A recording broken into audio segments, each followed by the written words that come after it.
Amigo vascaíno, a situação do nosso Vasco da Gama parece mesmo um roteiro de filme que mistura drama, comédia e suspense.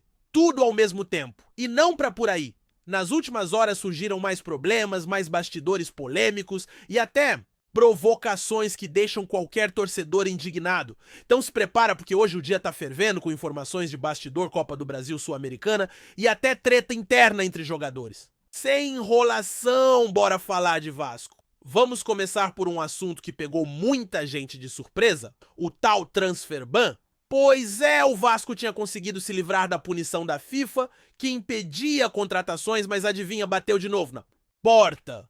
Agora, por causa de uma dívida com o Newell's Old Boys da Argentina pela contratação do volante Juan Sforza, feita lá em fevereiro deste ano, a dívida gira em torno de 13 milhões de reais. O clube alega que o valor está incluso no processo de recuperação judicial e que o pagamento será feito conforme o plano for aprovado. Mesmo assim, a FIFA emitiu uma nova cobrança. A diretoria vascaína, comandada pelo presidente Pedrinho, acredita que não há risco de punição na próxima janela, mas é inegável que a bomba veio mais uma vez por erros da antiga gestão da 777. O Vasco virou refém das trapalhadas de quem esteve no comando antes e agora a atual diretoria tem que correr atrás do prejuízo. Uma vergonha que vai além do campo, é questão de responsabilidade e até de justiça. E se a crise nos bastidores não fosse suficiente, tem mais.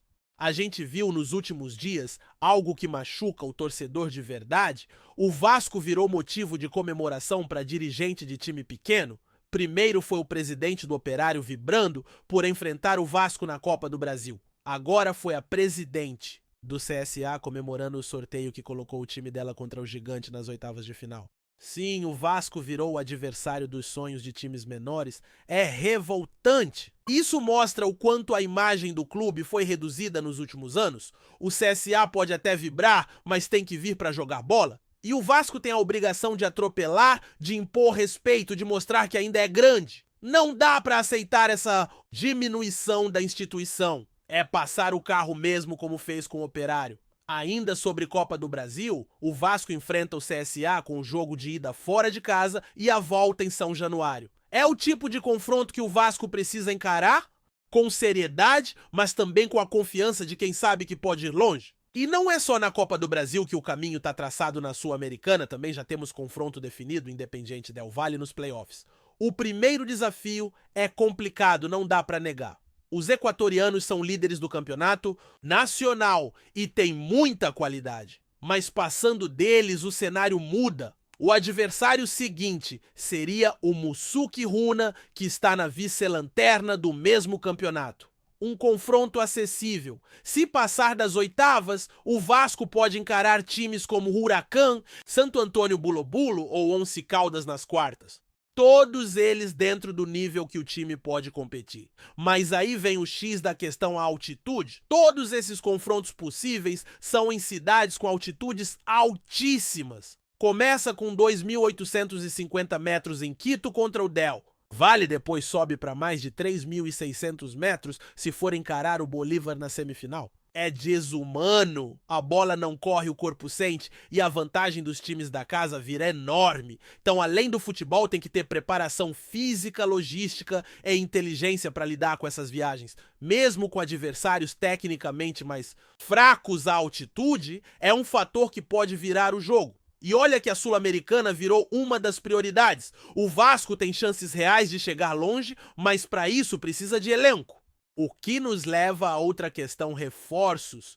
O CEO Carlos Amodeu foi claro ao falar com a torcida. Disse que o clube não vai fazer loucuras que não tem orçamento para grandes investimentos, mas que dentro da realidade reforços virão.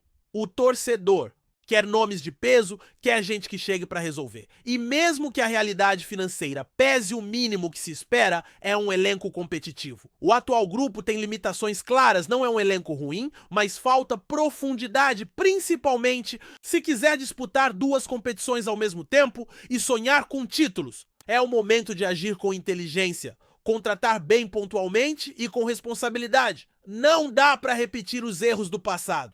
E por falar em passado, uma bomba estourou nas últimas horas. O francês Dimitri Payet, que já teve sua saída, A anunciada agora vira manchete por polêmica interna. Segundo relatos de uma ex-companheira do jogador Payet, tinha sérios problemas de relacionamento dentro do elenco. Não se dava com o goleiro Léo Jardim, tinha desavenças com Pablo Vegetti e até desentendimentos com treinadores. A treta, segundo, ela era pesada. Payet não suportava a presença de alguns nomes no grupo e até situações de ciúmes e boicote foram citadas. Tudo isso acabou influenciando na sua passagem apagada pelo clube. É aquele tipo de bastidor que mostra como o ambiente interno pode atrapalhar qualquer planejamento. Quando o vestiário tá rachado, ninguém rende, e o Vasco sofreu com isso. Agora, com Fernando Diniz chegando, a expectativa é de que o ambiente melhore, que o elenco se una e que o futebol dentro de campo volte a ser prioridade. A torcida já está cansada de novela de polêmica de promessa que não se cumpre.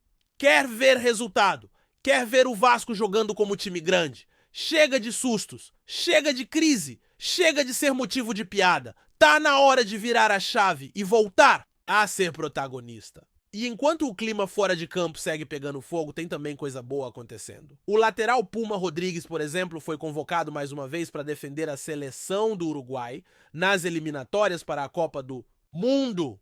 O cara vai enfrentar o Paraguai agora e depois pega a Venezuela. E isso não é pouca coisa não, meu amigo. O Uruguai é o terceiro colocado das eliminatórias e o Puma tem como objetivo pessoal estar na lista final da Copa de 2026. Essas convocações estão mantendo ele no radar do técnico Marcelo Bielsa e não dá pra esconder, ele tá motivado, tá jogando firme e inclusive está disposto a ser negociado para alavancar ainda mais sua carreira.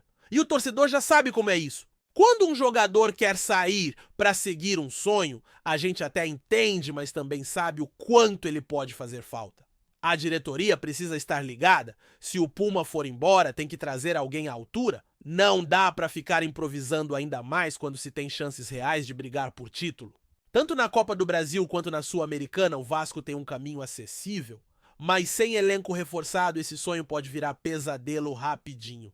Agora, voltando para o lado polêmico da história, a tal entrevista da ex-companheira de Dimitri, Payet mexeu com os bastidores do clube. Ela contou que o francês não se dava com parte do elenco, principalmente com Léo Jardim e Vegetti. Falou até que numa festa na casa do Alex Teixeira, rolou um climão entre ele e outros jogadores. Que o Payet usava o francês para falar mal e depois fingia que era outra coisa.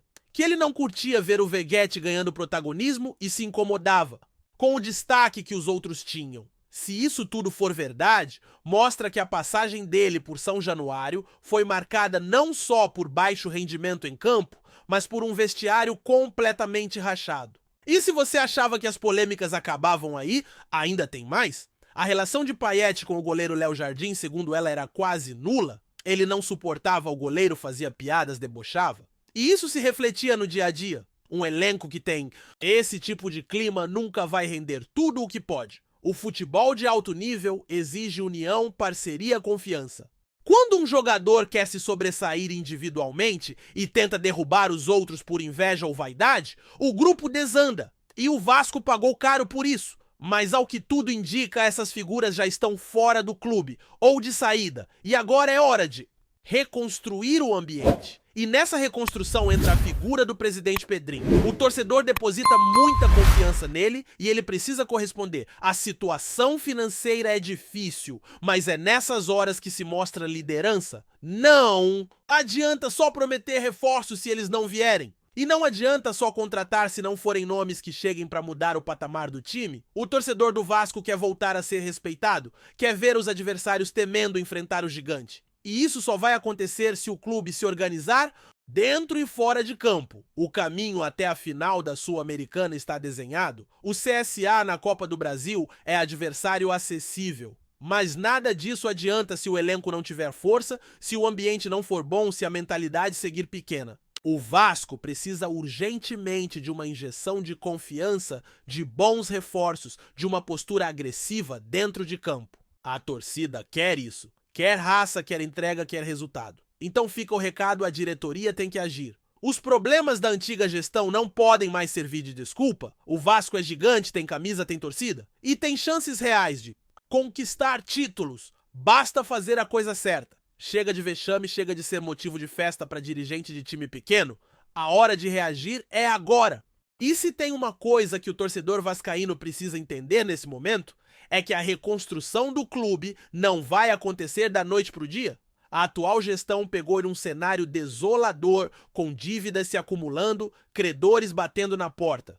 Em um ambiente interno completamente desorganizado, o que se viu nos últimos anos foi uma sucessão de erros administrativos que minaram a imagem e o poder de reação do Vasco. E agora, no meio desse caos, surgem as cobranças por reforços, por vitórias e por títulos? É justo, claro que é.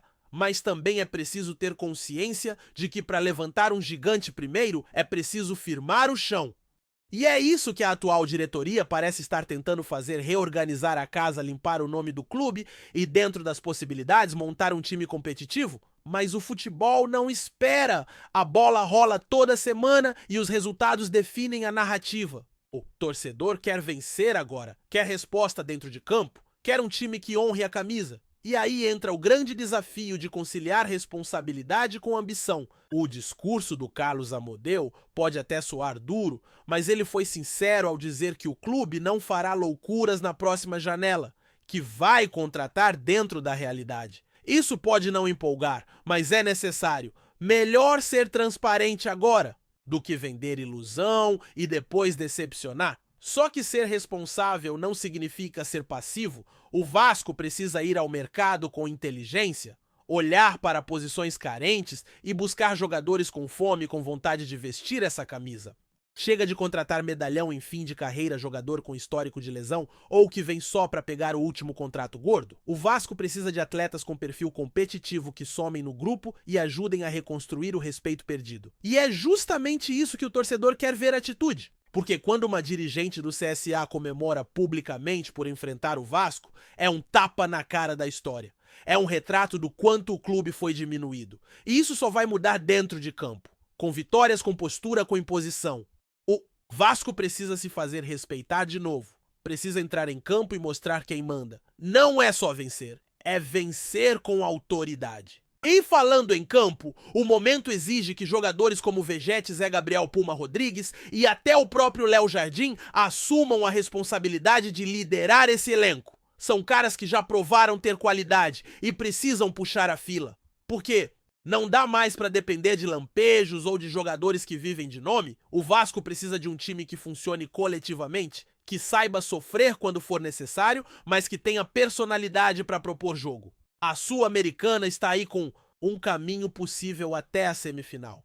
A Copa do Brasil também oferece chances reais de título. São dois torneios que, se bem disputados, podem recolocar o Vasco num lugar de destaque no cenário nacional e sul-americano, mas nada disso vai acontecer por acaso. É trabalho, planejamento e, acima de tudo, atitude. Chega de se contentar com pouco. Chega de entrar em campo com postura de time pequeno. O Vasco é gigante e precisa agir como tal. Então agora é o momento de unir forças. Diretoria, comissão técnica, jogadores e principalmente a torcida. Porque se tem uma coisa que nunca abandonou o Vasco, foi o seu torcedor. E essa massa apaixonada merece ver o clube que ama de volta ao topo. Tá na hora de virar essa página. O futuro começa agora. Antes de continuarmos, já te convidamos para se inscrever no canal Colina News e deixar seu like. Assim você fica por dentro de todas as novidades do Vascão de forma exclusiva. Bora continuar! O futebol brasileiro pode estar prestes a receber mais um talento estrangeiro e o Vasco da Gama, sempre atento ao mercado sul-americano, parece ser o destino da vez. Nos bastidores, o nome do uruguaio Brian Rodrigues, de 24 anos, já circulava com força, mas agora os rumores ganharam ainda mais corpo após a primeira fala do jogador, supostamente já como atleta cruz-maltino. Em entrevista recente, ainda que sem confirmação oficial do clube carioca, Brian Rodrigues teria dito: "Estou muito motivado com esse novo desafio. Vestir uma camisa de tanta tradição é uma honra. Espero poder ajudar com meu futebol e retribuir a confiança." A declaração, embora breve, acendeu o imaginário dos torcedores vascaínos e fez crescer ainda mais a especulação sobre o acerto. O atacante uruguaio, que recentemente defendeu o Clube América do México, vinha sendo sondado por diversas equipes do continente. Mas parece que o projeto esportivo do Vasco, aliado à paixão da torcida, teriam pesado na escolha. Fontes próximas ao jogador indicam que o desejo dele sempre foi atuar em um campeonato mais competitivo, e a Série A do Brasileirão surge como uma vitrine perfeita para alavancar ainda mais sua carreira. Embora a diretoria do Vasco ainda não tenha confirmado oficialmente a contratação, o discurso de Bryan sugere que as negociações estariam em estágio avançado, ou, quem sabe, até mesmo sacramentadas nos bastidores, aguardando apenas os trâmites burocráticos para a assinatura do contrato e o anúncio oficial.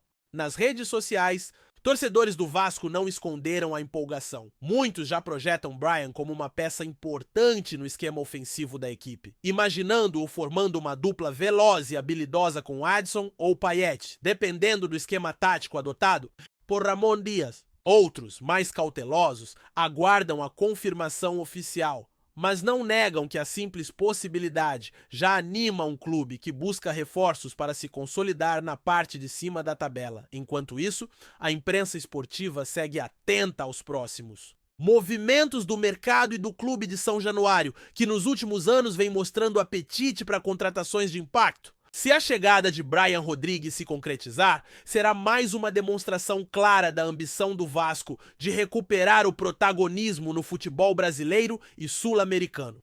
Por hora fica o burburinho, a expectativa e a esperança da torcida cruz-maltina, que já sonha em ver o uruguaio vestindo a tradicional camisa preta e branca no gramado de São Januário.